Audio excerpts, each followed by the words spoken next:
Sharp करते हैं, कितनी कौन सी ग्रिप से होल्ड करते हैं, कितनी दूरी से उसको होल्ड करते हैं, कितना प्रेशर लगाते हैं, ये सब बातें सुनने में बहुत सिंपल लगती है, लेकिन ये बहुत ही इंपॉर्टेंट होती है हमारी ड्राइंग स्किल्स के लिए। अगर हम इनको सही तरीके से, सही मेथड से यूज़ करेंगे हमारी पेंसिल्स को, तो हमारी ड्राइंग स्किल्स एक नेक्स्ट लेवल पे चली जाएगी। Hello friends, my name is Ayushi. आज हमारा टॉपिक होगा पेंसिल। आज हम पेंसिल के ऊपर बात करेंगे कि हमें पेंसिल को किस तरह शार्प करना चाहिए, किस तरह यूज़ करना चाहिए, कौन सी ग्रिप का यूज़ करना चाहिए, जिससे हमारी ड्राइंग्स के रिज़ल्ट और अच्छे निकल के आए। तो चलिए स्टार्ट करते हैं। और ये बहुत ही इंपॉर्टेंट वीडियो है। जितना ये टॉपिक दिखने में सिंपल और जितना छोटा टॉपिक लग रहा है, उतना छोटा टॉपिक है नहीं। एक्चुअली हम इस टॉपिक पे इतना ध्यान देते नहीं हैं, लेकिन ये बहुत ही इंपॉर्टेंट टॉपिक है। तो प्लीज़ वीडियो को ध्यान से देखिएगा और समझने की कोशिश कीजिएगा। साथ में आप इम्प्लीमेंट भी कीजिएगा डेली लाइफ में, ताकि आप धीरे धीरे अपनी पेंसिल की ग्रिप को इम्प्रूव कर सकें, अपने पेंसिल को किस तरह होल्ड करते हैं, कितना प्रेशर लगाते हैं, उस चीज़ को इम्प्रूव कर सकें। तो पेंसिल शार्प करने के लिए सिंपल एक पेंसिल चाहिए। पेंसिल में यहाँ पे 10B पेंसिल का यूज़ कर रही हूँ, बट आप 2B पेंसिल से ऊपर कोई पेंसिल यूज़ मत कीजिएगा फर्स्ट टाइम अगर आप इस तरह शार्प कर रहे हैं तो। बिकॉज B पेंसिल्स जैसे जैसे B पेंसिल्स की ग्रेड्स ज़्यादा होती है, वैसे वैसे सॉफ्ट होती जाती है, तो ब्रेक होने का चांसेस ज़्यादा होते हैं। तो इसीलिए आपकी पेंसिल वेस्ट ना हो, इसीलिए मैं कह रही हूँ कि आप 2B पेंसिल से नीचे की ग्रेड्स का यूज़ कीजिएगा, ताकि आप पेंसिल को किस तरह शार्प करते हैं उसकी प्रैक्टिस भी कर पाएँ, आपकी पेंसिल भी वेस्ट ना हो। यहाँ पे मैं 10B पेंसिल यूज़ कर रही हूँ, तो इसके अंदर जो वुडन पार्ट है वो थोड़ा कम होता है, क्योंकि पेंसिल की जो लीड की थिकनेस होती है वो ज़्यादा होती है। जैसे जैसे पेंसिल की ग्रेड बढ़ती है, उसकी जो वुड होती है वो कम होती है, और पेंसिल की थिकनेस, जो लीड है उसकी थिकनेस ज़्यादा हो जाती है। इसीलिए हमें इसको ज़्यादा ध्यान से शार्प करना होता है। मैं यहाँ पर एक कटर यूज़ कर रही हूँ और एक सैंड पेपर आपको बिल्कुल फाइन ग्रेड्स का, बिल्कुल जो फाइन ग्रेड्स का सैंड पेपर आता है वो यूज़ करना है, और एक रफ टिश्यू पेपर लेना है। तो यहाँ सबसे पहले हम पेंसिल की केवल जो वुडन पीस है उसको हमें रिमूव करना है। प्रेशर जितना हो सके ब्लेड के प्रेशर कम रखिएगा और केयरफुली शार्प कीजिएगा, ताकि हाथों पे लगे नहीं, और पेंसिल के ऊपर प्रेशर कम रखिएगा ताकि आपकी लीड ब्रेक ना हो। वुड की लेयर्स थोड़ी पतली पतली निकालिएगा, ताकि जितना पतला लेयर आप निकालेंगे ना उतना प्रेशर कम लगाएंगे।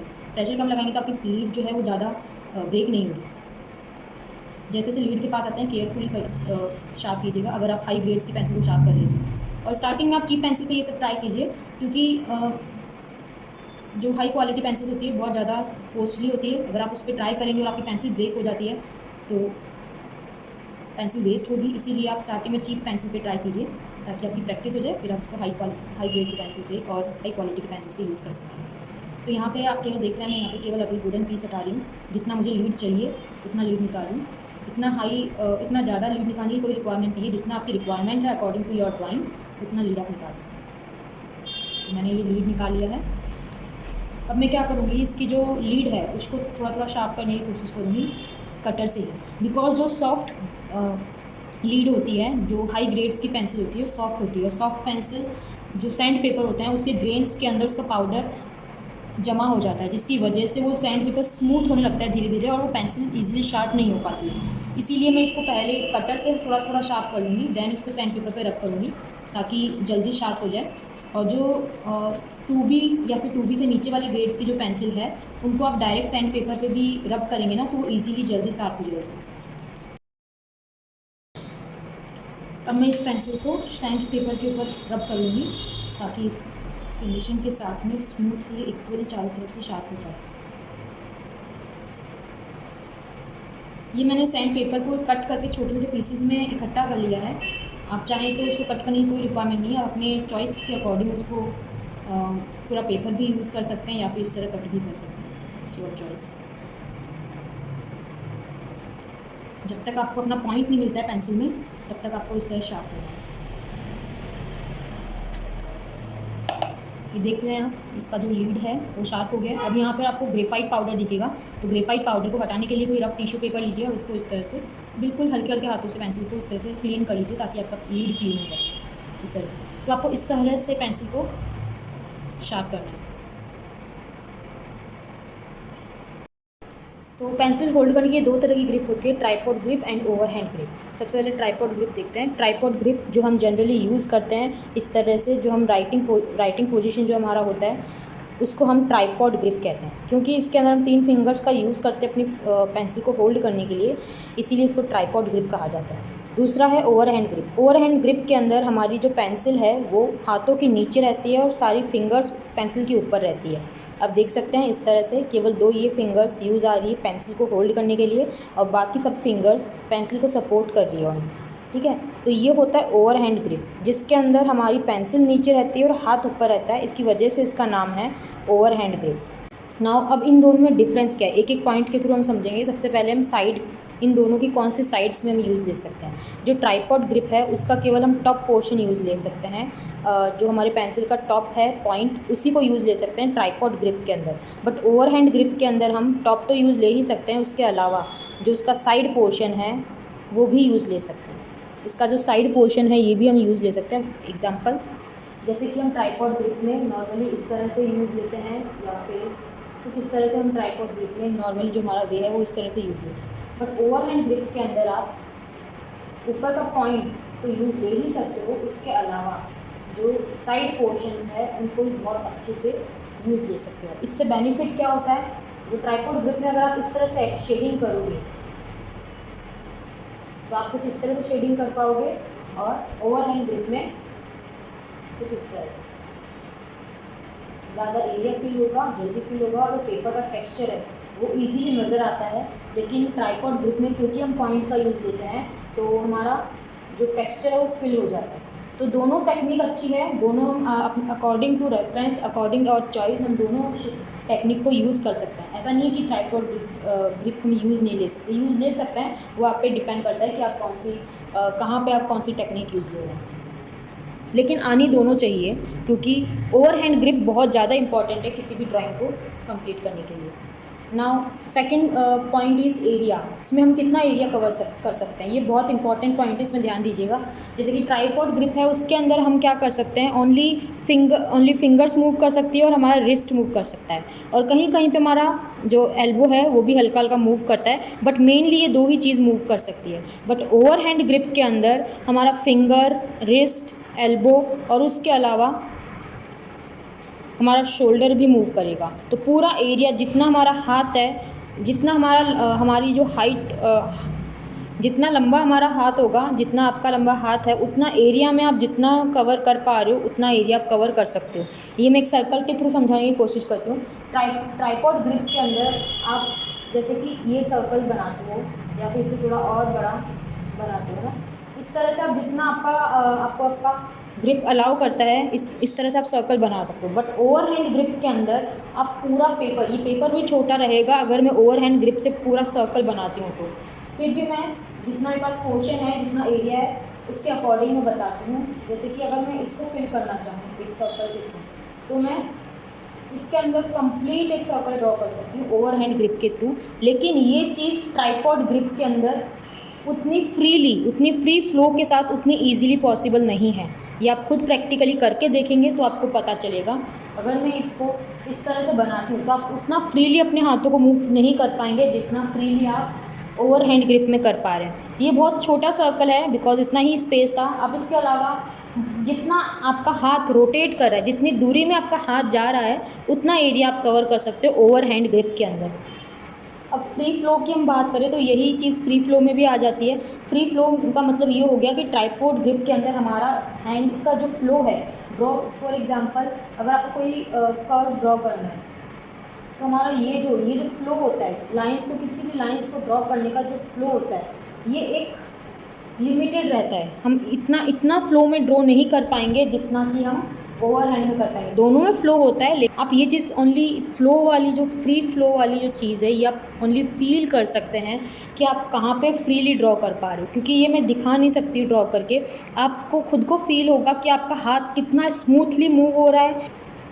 अगर हम ओवरहैंड के अंदर देखें तो ओवरहैंड के अंदर मैं इसको किसी भी एंगल में बहुत ही फ्री फ्लो के साथ में ड्रॉ कर सकती हूँ। जैसे कि ये जो लाइन्स है, ये जो कर्व्स है, मैं इसके अंदर इतना इजीली नहीं ड्रॉ कर पाऊँगी जितना कि मैं इसमें ड्रॉ कर पा रही हूँ। ये चीज़ फ़ील करने की है, ये चीज़ आप फ़ील कर सकते हो। ये चीज़ मैं आपको यहाँ पे कैमरे में नहीं दिखा सकती, क्योंकि फ़्लो की जो चीज़ है वो आपको खुद को फ़ील होगी कि आपका हाथ कहाँ पे ईज़िली मूव हो रहा है, स्मूथली आपका हाथ मूव हो रहा है। वो चीज़ जो होती है वो फ्री फ़्लो, वो ओवर हैंड ग्रिप के अंदर ज़्यादा होती है और ट्राइपॉड ग्रिप के अंदर कम होती है। हाँ, ये हो सकता है कि स्टार्टिंग में हमारा ओवर हैंड ग्रिप इतना स्ट्रॉन्ग नहीं होता है, क्योंकि हमारी बचपन से आदत होती है कि हम ट्राइपॉड ग्रिप को यूज़ कर रहे होते हैं, तो ओवर हैंड ग्रिप में आपको थोड़ी डिफ़िकल्टी हो सकती है स्टार्टिंग में। लेकिन जैसे जैसे आप यूज़ करेंगे वैसे वैसे आपकी हैबिट हो जाएगी। स्टार्टिंग में जब आप यूज़ करेंगे, अगर आप वर्टिकली यूज़ कर रहे हैं इस तरह से, जैसे मैं वर्टिकली यूज़ कर रही हूँ, तो अगर आप वर्टिकली यूज़ कर रहे हैं तो हो सकता है आपके हाथों में पेन होगा कुछ टाइम तक, लेकिन जैसे जैसे आप ड्रॉ करेंगे, जैसे जैसे आपकी डेली रूटीन में ये चीज़ आएगी, तो पेन होना बंद हो जाएगा। और ओवर हैंड ग्रिप में, क्योंकि ये वाला ग्रिप आपके लिए नया होगा, तो आपके लिए ड्राइंग करना एक बार डिफ़िकल्ट होगा। कोई भी चीज़ जितनी आप इजीली ट्राइपॉड में कर पा रहे हो अभी, उतना इजीली आप ओवर हैंड में नहीं कर पाओगे, क्योंकि आपके लिए वो ग्रिप नहीं है। लेकिन जैसे जैसे आपकी ये इसमें हैबिट आएगी, जैसे जैसे आप इसको इम्प्रूव करोगे इस ग्रिप को, तो वैसे वैसे आपकी ड्राइंग के अंदर आप डिफरेंस देखोगे कि ट्राइपॉड ग्रिप में और ओवर हैंड ग्रिप में आप किस तरह, आपको ये फील करने की चीज़ है कि आप कितना अच्छा ड्रॉ कर पा रहे हो। इसके अलावा और भी बेनिफिट्स है, ये चीज़ आपकी जो छोटे छोटे बेनिफिट्स है वो आप खुद फील कर पाओगे, मैं यहाँ पे एक्सप्लेन नहीं कर पाऊँगी। लेकिन जितना मैंने आपको एक्सप्लेन समझाने की कोशिश की, तो मैं यही समझाना चाहती हूँ कि आपको ट्राइपॉड ग्रिप और ओवर हैंड ग्रिप दोनों आना चाहिए। ट्राइपॉड ग्रिप आपको ऑलरेडी हैबिट है, लेकिन ओवर हैंड ग्रिप की हैबिट नहीं है, तो आप उसको इम्प्रूव कीजिए एक्सरसाइज के थ्रू। इस तरह से आप ओवर हैंड ग्रिप में रफली एक्सरसाइज कर सकते हैं, सर्कल्स की, लाइंस की, जैसे कि आपने ये सर्कल्स की प्रैक्टिस कर सकते हैं ओवर हैंड ग्रिप का यूज़ करके, लाइंस की प्रैक्टिस कर सकते हैं, डिफरेंट डिफरेंट कर्व्स की प्रैक्टिस कर सकते हैं। इससे आपकी प्रैक्टिस भी हो जाएगी ओवर हैंड ग्रिप की, और आपकी एक्सरसाइज भी हो जाएगी। दोनों चीज़ आप इसके अंदर इम्प्रूव कर सकते हो। लास्ट पॉइंट है डिस्टेंस। डिस्टेंस से यहाँ पे मेरा मतलब है कि आप अपनी पेंसिल को कहाँ से होल्ड करते हो। पास से जब हम होल्ड करते हैं तो हमारी पेंसिल पे प्रेशर थोड़ा ज़्यादा रहता है, वो प्रेशर भी हम कंट्रोल कर सकते हैं। लेकिन जितना दूरी से हम होल्ड करेंगे प्रेशर और भी ज़्यादा कम होगा, क्योंकि जितना प्रेशर हम यहाँ लगा पाएंगे किसी भी लाइन के ऊपर, यहाँ पर मैं जितना फुल प्रेशर लगा सकती हूँ मैं लगा के दिखाती हूँ, ये मेरा फुल प्रेशर है यहाँ पर। और अगर मैं यही प्रेशर पीछे से करके दिखाऊँ तो उतना डार्क आपको नज़र नहीं आएगा। ये दोनों ही प्रेशर मैंने हाई प्रेशर अप्लाई किया है, बट यहाँ पे पेंसिल को पास से होल्ड किया है, यहाँ पे दूर से होल्ड किया है। तो जब हम किसी चीज़ को दूरी से होल्ड करते हैं, दूरी से पकड़ते हैं, तो हम उतना प्रेशर नहीं लगा पाते जितना हम पास से किसी चीज़ को होल्ड करेंगे तब लगा पाएंगे। तो ये दोनों ही, जब आपको लाइट ड्राइंग करनी हो, बड़ा एरिया कवर करना हो, तो आपको एक तो पेंसिल को पीछे से पकड़ना है, जिससे आप बड़ा ट्राइपॉड ग्रिप के अंदर भी थोड़ा बड़ा एरिया कवर कर सकते हो। ऊपर से आपका जो प्रेशर है वो आप कम कर सकते हो, प्रेशर को मेंटेन कर सकते हो। तो ये प्रेशर आप पे डिपेंड करता है आप कितना क्योंकि ये चीज़ मैंने अपने काफ़ी सारे स्टूडेंट्स के अंदर देखी है कि उनकी ड्राइंग की जो आउटलाइन है वो बहुत ज़्यादा डार्क रहती है, क्योंकि उनकी हैबिट रहती है जिस तरह से वो राइटिंग करते हैं उसी तरह से वो लाइंस को ड्रॉ करते हैं। ड्राइंग के अंदर, किसी भी ड्राइंग के अंदर उतनी ही डार्कनेस लेके आता है, लेकिन वो बिल्कुल गलत है। आपको धीरे धीरे वो चीज़ इंप्रूव होगी। आपको अपने माइंड में सेट करना होगा कि आपकी ड्राइंग लाइट होनी चाहिए। जब आप अपने माइंड में सेट करोगे तो आपको याद रहेगा, अपने हाथों को बार बार याद दिला पाओगे कि आपको प्रेशर कम लगाना है। अब ये 10B पेंसिल है, बिल्कुल डार्क पेंसिल है। मैं इसी एक ही पेंसिल से आपको डार्क और लाइट ड्रॉ करके बताती हूँ। जैसे कि यहाँ पे मैंने ये डार्क ड्रॉ किया, ये वाला, इसी से मैं बिल्कुल लाइट, ये देखिए, ये आपका कंट्रोल है। ये दोनों एक ही पेंसिल है, बट यहाँ पे मैंने डार्क ड्रॉ किया और यहाँ पे मैंने लाइट ड्रॉ किया। ये दोनों आपको मैं थोड़ा सा पास से दिखा रही हूँ। लाइट वाला आई थिंक आपको दिख नहीं रहा है, आपको ये लाइन दिख रही है थोड़ी ग्रे कलर की, बिल्कुल लाइटली। तो ये दोनों एक ही पेंसिल है, पेंसिल एक ही है, ग्रेड एक ही है, लेकिन उसमें कितना डिफरेंस हम देख सकते हैं। ये बिल्कुल लाइट है और ये बिल्कुल डार्क है। तो इतना प्रेशर कंट्रोल आपका होना चाहिए कि आप अपनी पेंसिल को अपने अकॉर्डिंग, अपनी जो आप चाहो वो वैल्यू आप दे सको अपनी पेंसिल को। एक सिंगल पेंसिल को यूज़ करके, डार्केस्ट पेंसिल को यूज़ करके आप लाइटेस्ट शेड्स दे सको। इतना प्रेशर कंट्रोल आपको आना चाहिए। फिर धीरे धीरे वो प्रेशर और ज़्यादा आप कंट्रोल कर सकते हो कि किसी भी पेंसिल से आप लाइट और डार्क दोनों अप्लाई कर सकते हो, अगर उसकी ग्रेड हाई है तो। अगर लाइट पेंसिल, आप ऑलरेडी पेंसिल को लाइट ही पेंसिल यूज़ कर रहे हो, तो वो एक हद तक डार्क हो सकती है। लेकिन अगर आप डार्क पेंसिल यूज़ कर रहे हो तो आपके हाथों में है कि आपको कितना डार्क चलाओगे और कितना लाइट चलाओगे। मैं यहाँ पे आपको बताती हूँ, ये मेरा बिल्कुल डार्क है, ये थोड़ा लाइट, ये लाइट, इससे भी लाइट। ये देखिए, एक ही पेंसिल से इतनी सारी जो ग्रेड्स आपको नज़र आ रही है, ये एक ही पेंसिल से मैंने दी है। इसके मीडियम एक और बीच में शेड दे सकते हैं अपन इस तरह से। तो ये प्रैक्टिस आपको करनी होगी। तो यहाँ पे मेन हमने जो डिफरेंस देखा वो है पकड़ने का तरीका। ट्राइपॉड ग्रिप हमारा कुछ इस तरह से होता है और ओवरहैंड ग्रिप हमारा इस तरह से होता है। और जो ट्राइपॉड ग्रिप है उसके अंदर हम साइड्स केवल टॉप पोर्शन यूज़ ले सकते हैं, और ओवरहैंड ग्रिप के अंदर हम चारों साइड से अपनी पेंसिल को यूज़ ले सकते हैं। चारों साइड से मतलब टॉप और उसके साइड जो साइड पोर्शन है उनको। और उसके अलावा एरिया हम ओवरहैंड के अंदर ज़्यादा बड़ा एरिया में ड्रॉ कर सकते हैं। जितना एरिया में हमारा हाथ मूव कर रहा है उतना एरिया हम ड्राइंग के अंदर कवर कर सकते हैं। फ्री फ्लो हमारे, ये आपको फील करने की चीज़ है कि आप कितना फ्री फ्लो के साथ में, ओवरहैंड ग्रिप में आप जितना फ्री फ्लो के साथ में ड्रॉ करोगे उतना आप ट्राइपॉड में नहीं कर पाओगे। तो ये डिफरेंस है दोनों ट्राइपॉड एंड ओवरहैंड ग्रिप के अंदर। सो ये था आज का हमारा वीडियो। आई होप आपको अच्छे से समझ में आया हो। अगर आपको इन दोनों ग्रिप से रिलेटेड कोई भी डाउट है तो आप मुझे कमेंट सेक्शन में मेंशन कर सकते हैं। मैं कोशिश करूँगी कि नेक्स्ट वीडियो में या फिर आपके कमेंट में ही मैं रिप्लाई करके आपका डाउट क्लियर कर दूँ। So thank you so much video को देखने के लिए। और ये केवल देखने के लिए मत देखिएगा, इसको अप्लाई भी करके देखिएगा ताकि आप अपने स्किल्स को और ज़्यादा इम्प्रूव कर पाएँ। धीरे धीरे आप छोटी छोटी बातें ही हमारी स्किल्स को इम्प्रूव करती है। अगर वीडियो अच्छा लगा हो तो प्लीज़ लाइक, शेयर और सब्सक्राइब ज़रूर कीजिएगा। अपने कमेंट सेक्शन में डालिएगा। और आगे और भी अच्छे वीडियोज़ आने वाले हैं फीचर्स से रिलेटेड। सो उन्हें भी ज़रूर देखिएगा। Thank you so much. Bye.